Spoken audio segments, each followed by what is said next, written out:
Notre petite mer à la si grande biodiversité attire les scientifiques du monde entier. Des centres de recherche sont installés çà et là sur le littoral, de l'Espagne à l'Italie. Ils échangent régulièrement sur leurs avancées respectives, collaborent sur des projets complexes, partagent leurs connaissances et leurs moyens. L'un d'entre eux est établi à Calvi, en Corse. Mais comment va-t-elle aujourd'hui la Méditerranée ? Elle va mieux ? Elle va bien ? Clairement, elle reste fragile. Mais elle est entrée dans une phase de convalescence.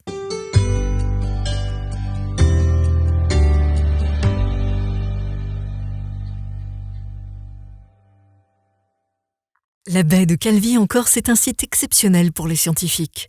Elle abrite tous les écosystèmes de la Méditerranée, dans un état de conservation jugé remarquable.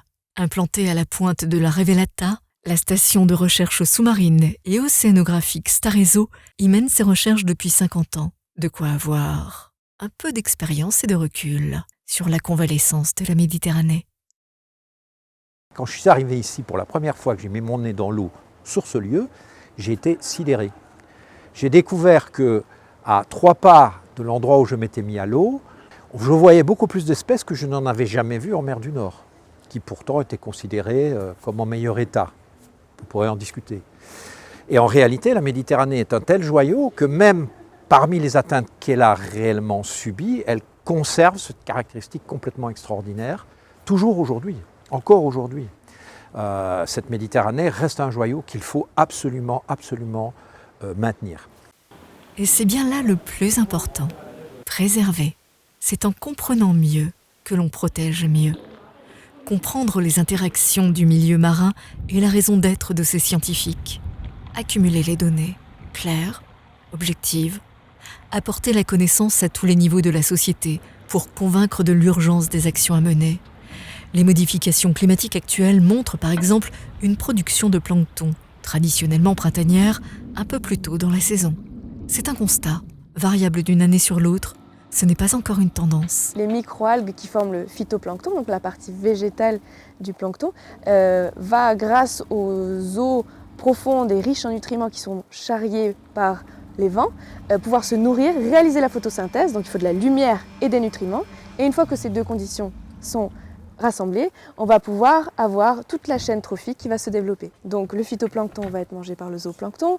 Le zooplancton, où il y a des espèces qui vont être planctoniques toute leur vie, mais beaucoup d'animaux qui vivent sur les fonds marins vont en fait aussi passer par cette phase planctonique et qui vont nourrir les petits poissons ou alors même les grandes baleines, etc., etc. Et donc on a vraiment ce battement du cœur annuel qui a lieu ici au printemps et qui va avoir beaucoup de répercussions sur le reste de la vie.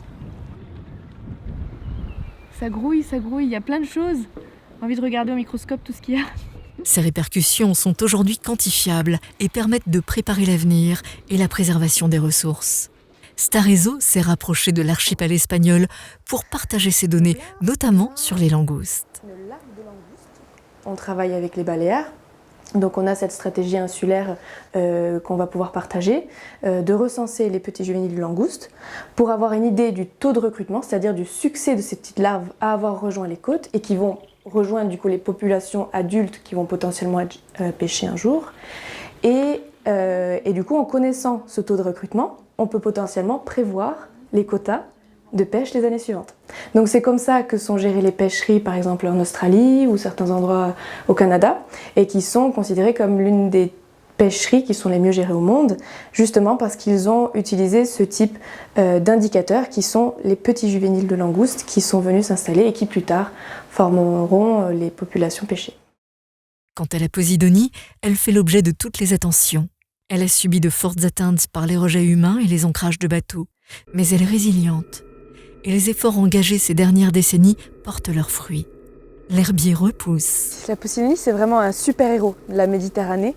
Elle va produire de l'oxygène, servir de nurserie, de zone de frayère, de source de nourriture. Et en plus de ça, elle va séquestrer du carbone, ce fameux carbone qui vient notamment du CO2, et qui va pouvoir être séquestré sur des temps géologiques. Pour 1 mètre, il faut quelques milliers d'années, et donc on a vraiment des vestiges, c'est des archives biologiques en fait. Quand on regarde 1 mètre de maths, en fait, on regarde à des milliers d'années d'archives qui sont stockées de manière permanente là-dedans.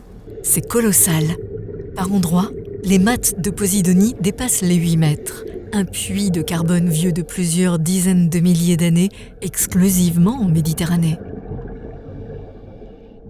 L'analyse d'échantillons prélevés est riche d'enseignements sur la biodiversité, par la densité des espèces qui vont s'y développer, sur le plan chimique qui permet de mesurer la qualité de l'eau et l'état de santé de l'herbier, mais aussi avec l'écotoxicologie, un dosage des éléments chimiques potentiellement contaminants issus de l'activité humaine. Protégé depuis 1988, on peut dire aujourd'hui que l'herbier de Posidonie va bien, pour peu qu'on le laisse tranquille. Starezo continue d'acquérir de la connaissance sur les différents processus qui régissent l'ensemble des écosystèmes marins. Depuis 2012, elle suit l'évolution de ces systèmes et donc leur réponse face aux pressions humaines et climatiques. La baie de Calvi a été choisie comme site atelier de référence du bassin nord occidental de la Méditerranée.